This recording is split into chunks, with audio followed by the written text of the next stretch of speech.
नमस्कार मित्रांनो, आपल्या चॅनलवर तुमचे मनपूर्वक स्वागत आहे. आज आम्ही खरं तर पुण्याला चाललो होतो ताम्हिणी मार्गे, आणि आता आपण पाहिलंच की ताम्हिणी रस्ता बंद आहे, ताम्हिणी घाट बंद आहे. तिथे रस्ता गाड्या वगैरे लाकडं वगैरे लावून बंद केलेला आहे. गेले 2 ते 3 दिवस ज्या मोठ्या प्रचंड प्रमाणामध्ये पाऊस पडत आहे, अक्षरशः ताम्हिणी घाट अक्षरशः धुवून निघालेला आहे. सर्वसाधारण 2 ते 3 ठिकाणी रस्त्यांचं प्रचंड प्रमाणामध्ये नुकसान झालेलं आहे. एका ठिकाणी तर एवढा मोठा खड्डा पडला आहे की त्या खड्ड्यातून जर गाडी चुकून थोडासा रस्ता बाकी आहे त्यातून गेलं तर डायरेक्ट खोल दरीमध्ये गाडी जाऊ शकते, आणि ते रिस्की देखील आहे. त्याच्यामुळे सर्व प्रवाशांसाठी, वाहनासाठी हा रस्ता बंद आहे. 2 व्हीलरवाले फार रिस्क घेऊन जातात, परंतु त्यांनी जाऊ नये. आणि त्याच्यामुळे आम्ही आता विळे, पाली, त्यानंतर खोपोली आणि नंतर मिसिंग लिंक द्वारे आम्ही पुण्याला जाणार आहोत. आणि तुमच्यासाठी खास विळे ते पाली हा जो निसर्ग ज्या आपण नटलेल्या ह्या रस्त्यातून जो आपल्याला दृश्य टिपता येईल ते तुमच्यासाठी आम्ही खास टिपत आहोत. तुमच्यासाठी आम्ही हा व्हिडिओ दाखवणार आहोत तुम्हाला, आणि ह्या व्हिडिओचा आनंद तुम्ही नक्कीच घ्या. विले ते पाली ह्या प्रवासाला पावसाळा सुरू झालेला आहे, त्याच्यामुळे हा भाग फारच हिरव्याने नटलेला आहे. आपण पालीला जाताना आपल्याला रवाळजे, इतर छोटी मोठी आपलं गावं लागणार आहेत, आणि त्याच्याबरोबर आपल्याला वळणावळणाचे रस्ते, भरपूर अशी झाडी आणि सुंदर असा निसर्ग आपल्यासोबत नक्की असणार आहे. चला तर मग ह्या सुंदर प्रवासाची सुरुवात आपण करूया.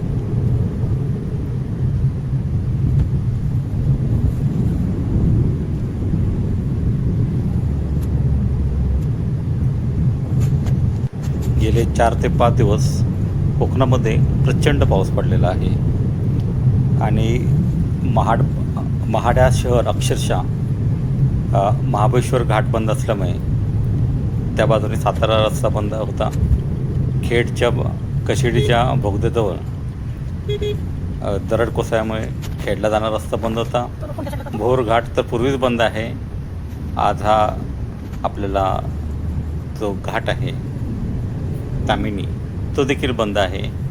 मुंबई गोवा रस्ता जिंदाल ते पाणी आल्यामुळे नागोठण्याच्या ह्या दिशेला आपल्याला बंद होता.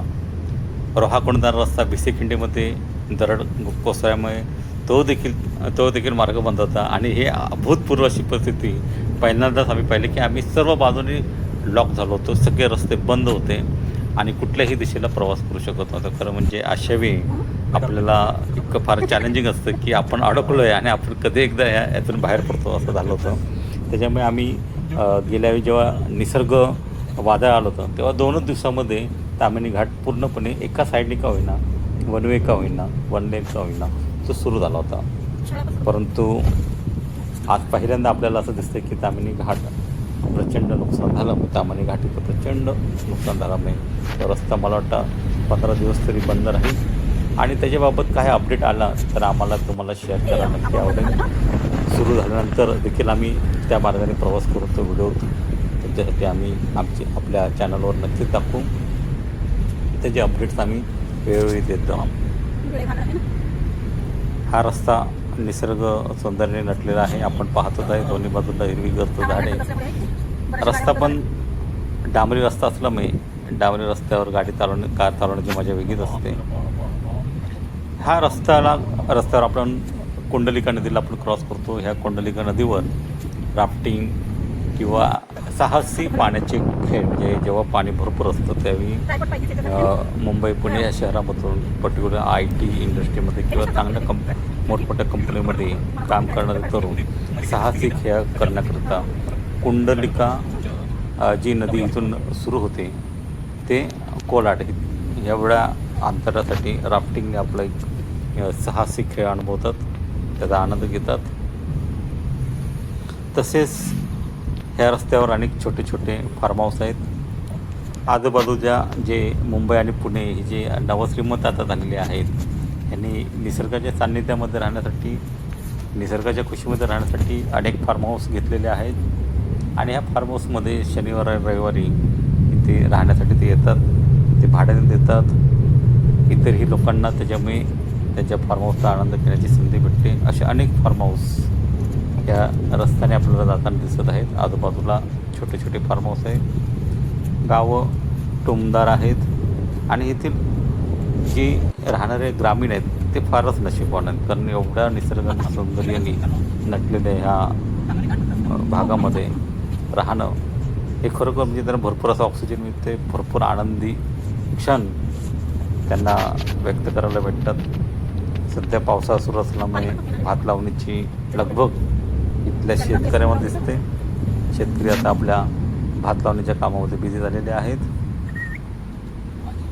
तरी देखील आज शुक्रवार असला तरी हे सर्व रस्ते बंद असल्यामुळे आपल्याला पर्यटकांची जी मांदी आहे, पर्यटकाची गर्दी आहे, हे आपल्याला कुठल्याच रस्त्याला दिसत नाही.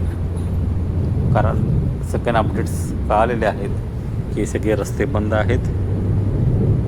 आणि त्याच्यामुळे जो तो आपापल्या घरामध्ये राहण्याचा सर्वांनी प्लॅन केलं दिसतो आहे. परंतु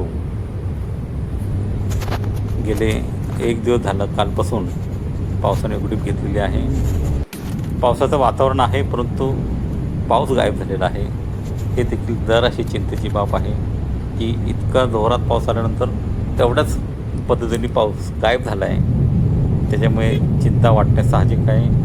पुन्हा एकदा आपण पावसाची वाट पाहणे आपल्या नशिबात येणार अशी शंकेची मान उगीच मनामध्ये चकचकते. ह्या रस्त्याच्या उजव्या बाजूला भिरा धरण आहे आणि ह्या भिरा धरणावर टाटा कंपनीचं हायड्रो प्लांट आहे, जिथून आपल्या संपूर्ण महाराष्ट्राला वीज, पर्टिक्युलरली मुंबईला जी नॉनस्टॉप वीज जी भेटते ती वीज या धरणामधून भेटते. फार प्रसिद्ध असं हे धरण आहे आणि हा हायड्रो प्लांट आहे. आणि त्याची तिकडे कॉलनी देखील आहे. मध्ये रवाजे गावामध्ये MSCBचं मोठं ऑफिस आहे. जेनको ही जी उपकंपनी आहे MSCBची, त्यांचं ऑफिस रवाजेला आहे. ह्यापुढं आपल्याला जे मोठं गाव लागणार ते गोमाशी आहे. की हे सर्वसाधारण जे वेळ आणि कोलाड यांच्यामध्ये बरोबर मध्यवर्ती असे गोमाशी गाव आहे. हा गोमाशी गाव हे लोकसंख्येने भरपूर असं मोठं असलेलं गाव आहे. आपल्या जंगलामध्ये जंगल असल्यामुळे ही जी गावं आहेत ते आपल्याला दिसत नाही, परंतु या भागामध्ये पण भरपूर छोटी मोठी गावं आहेत. आणि फार्म हाऊसचे काही गेट आपल्याला आपल्या कॅमेऱ्यामध्ये कैद होत आहेत. मित्रांनो, अशा निसर्ग रम्य ठिकाणी आपण फिरताना मी तर असं म्हणजे सर्वांनी काळजी घ्यायला पाहिजे की कुठल्याही प्लास्टिकची बाटल्या, कागद फेकू नये. आपल्या गाडीमध्ये जर आपण डस्टबिन ठेवलं आणि कचरा आपल्याकडे ठेवून योग्य ठिकाणी जर कचराची विल्हेवाट लावली तर मला वाटतं हा निसर्ग आपण देखणा आणि सुंदर ठेवण्यासाठी एक नागरिक, भारताचे सुजाण नागरिक म्हणून आपण आपलं कर्तव्य निभावलं पाहिजे.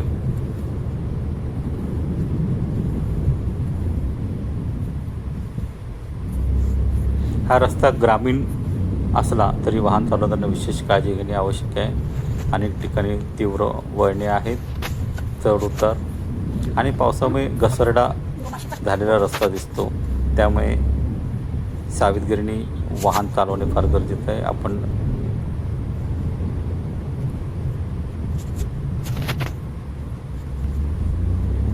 गोमाशी या गावाला नुकतंच आपण क्रॉस केलेला आहे.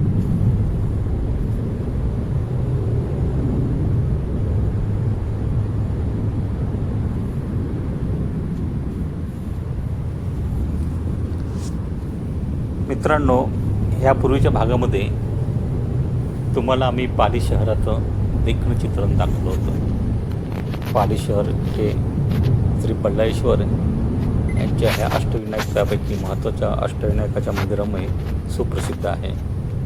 अनेक भक्तजन या मंदिराला भेट देतात. महड आणि पाली हे दोन महत्त्वाचे अष्टविनायक मंदिर हे जवळजवळ असल्यामुळे ह्या दोन्ही मंदिरामध्ये भक्तजनांची वर्दळ ही असते. ऋतू कुठलाही असू दे, आपल्या बाप्पाला भेटायला हे सगळे भक्तजन पाऊस, ऊन, वारा कशाचा विचार न करता पाली आणि महड या दोन ठिकाणी भेट देत असतात. यावेळी सर्वात आश्चर्य म्हणजे पहिल्यांदाच मंदिरामध्ये पाणी देखील घुसलं होतं.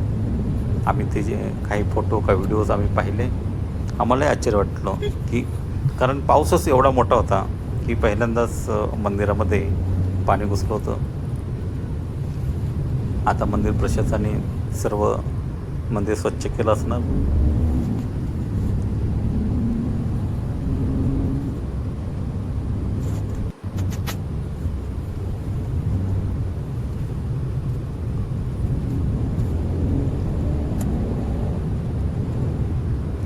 आता आपण हळूहळू पालीच्या दिशेने सरकत आहोत.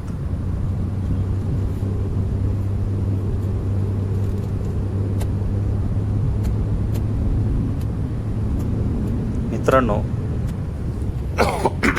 ह्या संपूर्ण प्रवासात पक्ष्यांचा मधुर किलबिलाट, झाडावरून टपटपणारे पावसाचे थेंब, थंडगार वाऱ्याची झुळूक मनाला एक वेगळीच शांतता देते. शहरातील धकाधकीच्या जीवनातून काही क्षण निवांत घालवायचे असेल तर हा मार्ग तुम्ही नक्कीच अनुभवा. आणि प्रत्येकाला ह्या मार्गावरून जेव्हा तुम्ही प्रवास कराल, एक वेगळी शांतता, एक वेगळा आनंद, एक वेगळा आनंदाची पर्वणी तुम्हाला नक्कीच भेटेल. मला खात्री आहे की तुम्ही देखील हा व्हिडिओ पाहिल्यानंतर या रस्त्यावरून प्रवास करण्याचा जराशी वाकडी करा. दरवेळी आपल्याला तामिनीमधून जायची काही गरज नाही. हा रस्ता देखील आपण जाताना ह्या सर्व निसर्गाने एकदम भरभराटल्या ह्या मार्गाचा आपण अनुभव घेऊ शकता.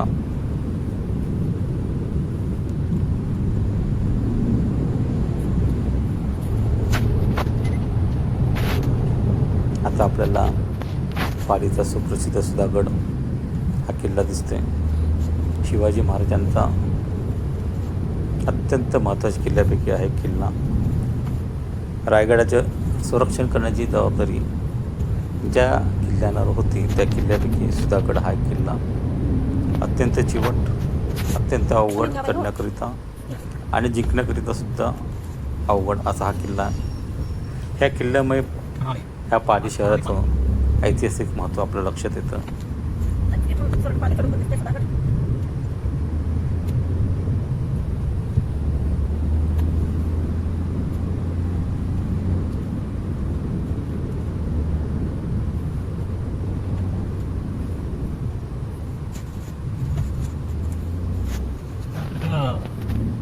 आता आपण पालीत प्रवेश करत आहोत. प्रवास संपला असला तरी ह्या मार्गाने दिलेल्या निसर्गाच्या आठवणी मात्र कायम मनात राहतात. मित्रांनो, आजचा हा प्रवास तुम्हाला कसा वाटला ते कमेंटमध्ये नक्कीच सांगा. व्हिडिओ आवडला असेल तर लाईक करा, आपल्या मित्रांबरोबर शेअर करा व अशा सुंदर प्रवासासाठी आमच्या चॅनलला सबस्क्राईब करायला विसरू नका. अनेक अशी सुंदर प्रवास चित्रण ह्याचे अपडेट्स तुम्हाला सबस्क्राईब केल्यावर मिळून जातील. आम्हाला खात्री आहे की हा निसर्ग प्रवास तुम्हाला नक्कीच आवडला असेल.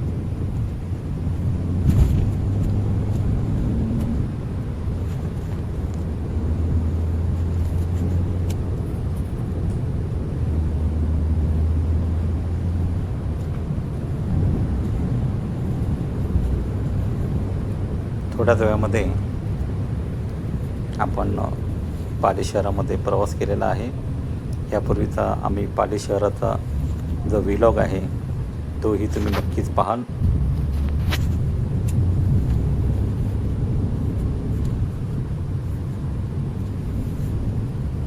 पुन्हा भेटूया एका नव्या प्रवासात, नव्या ठिकाणी, नवीन अनुभवासह. तोपर्यंत नमस्कार. जय महाराष्ट्र. धन्यवाद.